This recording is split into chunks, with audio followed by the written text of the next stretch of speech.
Hello बच्चों, आज के इस व्याख्यान के द्वारा हम समुद्रगुप्त की राजनीतिक और सांस्कृतिक उपलब्धियों पर अध्ययन करेंगे।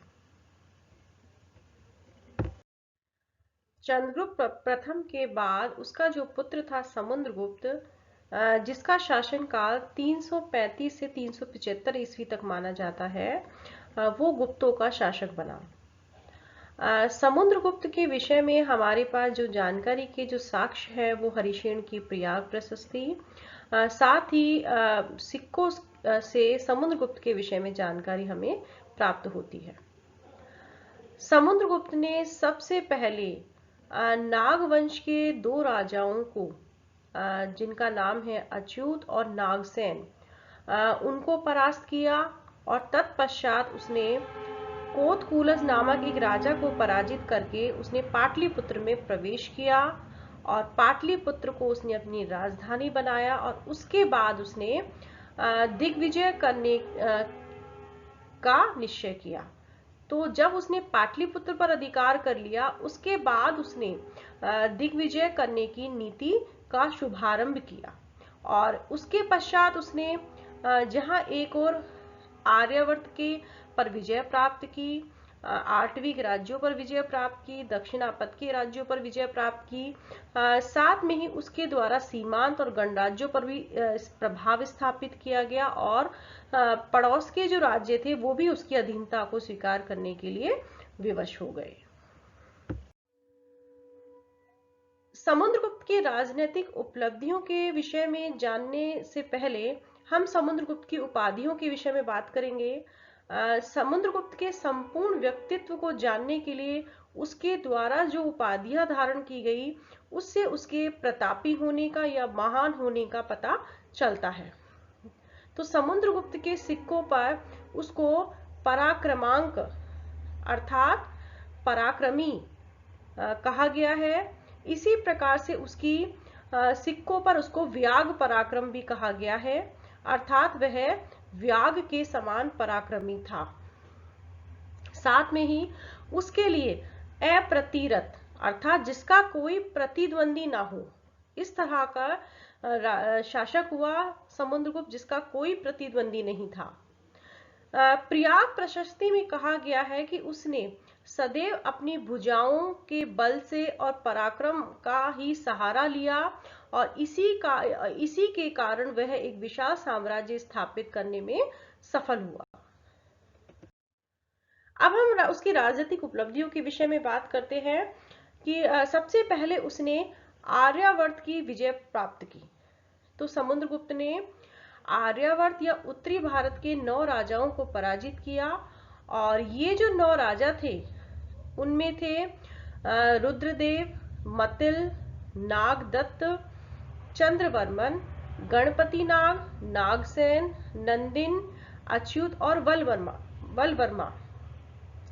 इनमें जो नागदत्त था और गणपति नाग, नागसेन और नंदिन ये नागवंशीय राजा थे, जो कि मथुरा में और जो पद्मावती है यहाँ के शासक थे।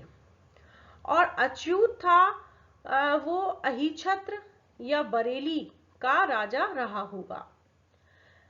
इन 9 राजाओं को पराजित करके समुद्रगुप्त ने इनके प्रति राज प्रसबोधरण अर्थात इनके राज्य को अपने राज्य में मिला लिया की नीति अपनाई और ये इस तरह की नीति अपनाने के परिणाम स्वरूप समुद्रगुप्त का राज्य अब गंगा यमुना दोआब पर स्थापित हो गया।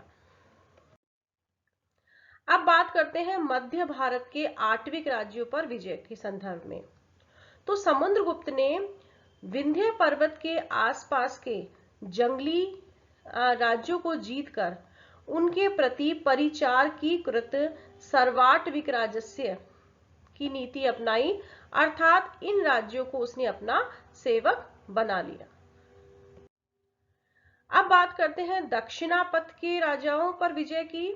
तो समुद्रगुप्त ने दक्षिण भारत के 12 राजाओं को पराजित किया और ये 12 राजा थे कौशल का महेंद्र, महाकांतार का व्यागराज, कुराल का मठराज, पिष्टपुर का महेंद्रगिरी, कोटूर का स्वामीदत्त, एरंडपल का दमन, कांची का विष्णुगोप, अवमुक्त का नीलराज, वेगी वेगी का हस्तिवर्मा, पालक का उग्रसेन, देवराष्ट्र का कुबेर, कुस्थलपुर का धनंजय।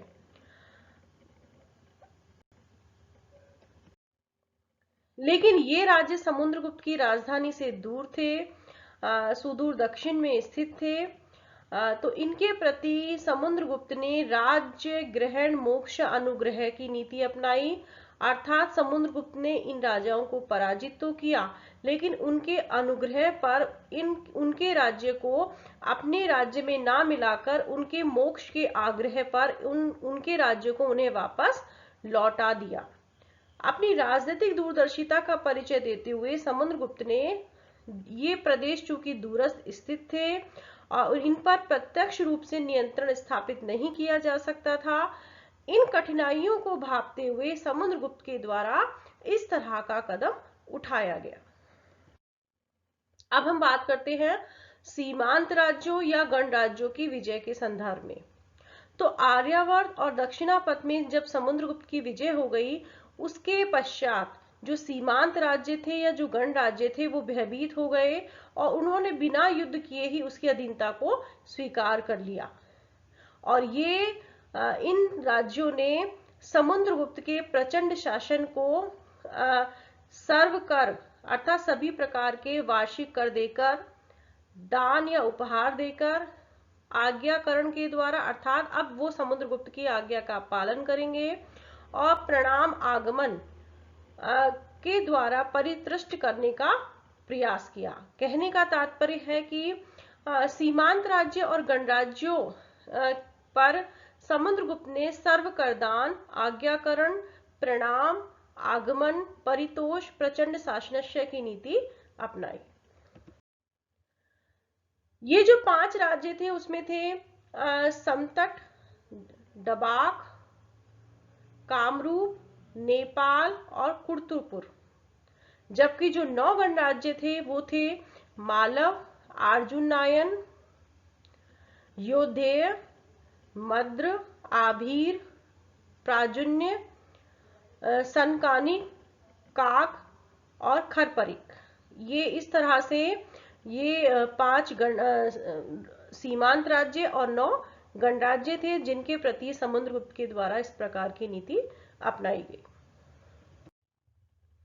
अब बात करते हैं कि समुद्रगुप्त ने अपने प्रभाव से पड़ोस के जो विदेशी राज्य थे उनको भी अपना प्रभाव स्वीकार करने के लिए बाधित कर दिया। तो समुद्रगुप्त के पराक्रम को और यश का जो प्रभाव है वो विदेशी राज्यों तक भी पहुंच गया, और जिसके कारण जो उसके जो विदेशी राज्यों ने उसके साथ अधीनता की संधि कर ली, और इन विदेशी राज्यों ने समुद्रगुप्त के वचनस्त्र को स्वीकार कर लिया और उसकी 4 शर्तों को मान लिया। ये 4 शर्तें क्या थी कि आत्मनिवेदन, अर्थात ये राज्य अब गुप्त सम्राट के सामने स्वयं प्रस्तुत हुआ करेंगे।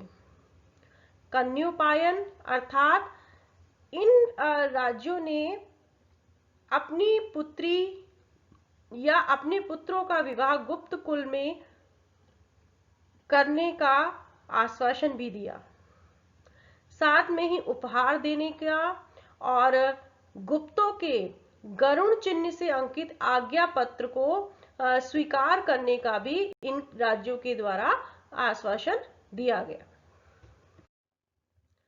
जिन विदेशी राज्यों ने उसके इन शर्तों को स्वीकार किया था उनमें थे देवपुत्र शाही शाह नुशाही अर्थात उत्तरी कुषाण, जिनमें का जो राजा था वो किदार था, और पश्चिमोत्तर भारत में पुरुषपुर या पेशावर में वो राज्य कर रहे थे।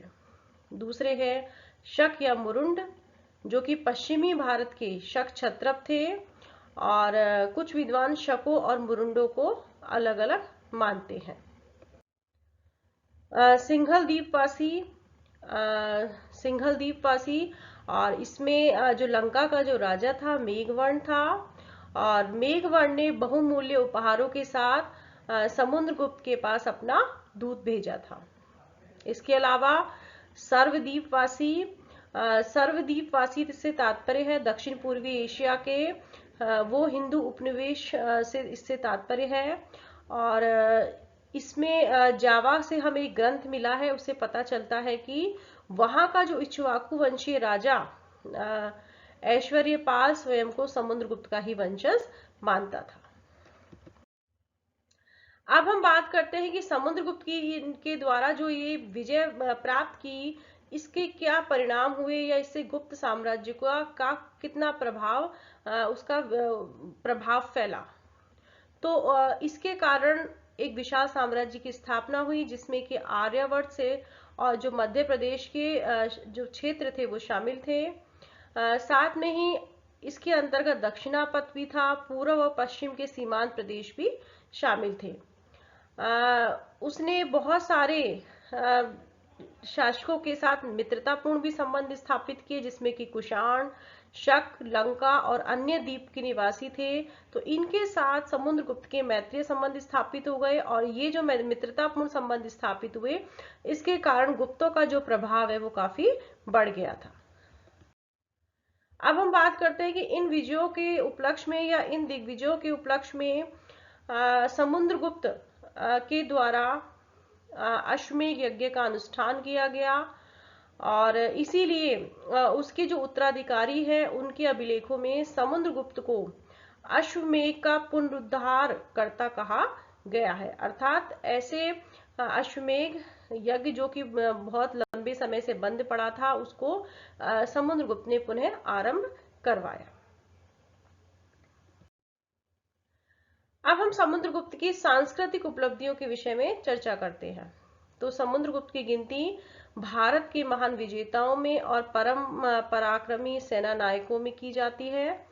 उसके सिक्कों पर उसे पराक्रमांक, व्याग पराक्रम, अप्रतिरथ जैसी उपाधियों से उसको विभूषित किया गया है।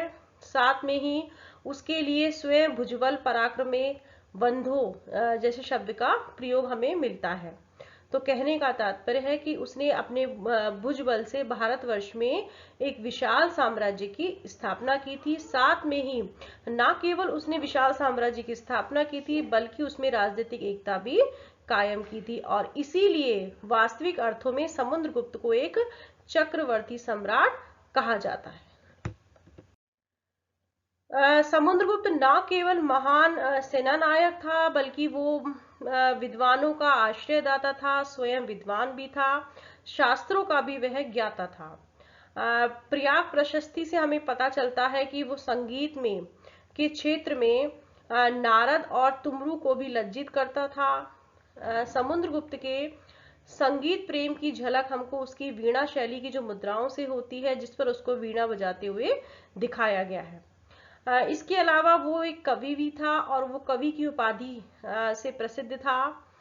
साथ में ही विद्वानों का आश्रयदाता था। उसने अपने पुरस्कारों के द्वारा सरस्वती और लक्ष्मी के विरोध को भी मिटा दिया था।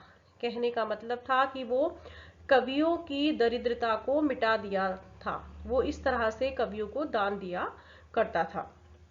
प्रयाग प्रशस्ति का जो रचयिता था हरिसेन, वो उसकी ही राज्य सभा में रहता था। इसके अलावा बौद्ध विद्वान वसुबंधु को भी उसने आश्रय प्रदान किया हुआ था। धर्म के क्षेत्र में वह धार्मिक सहिष्णु था।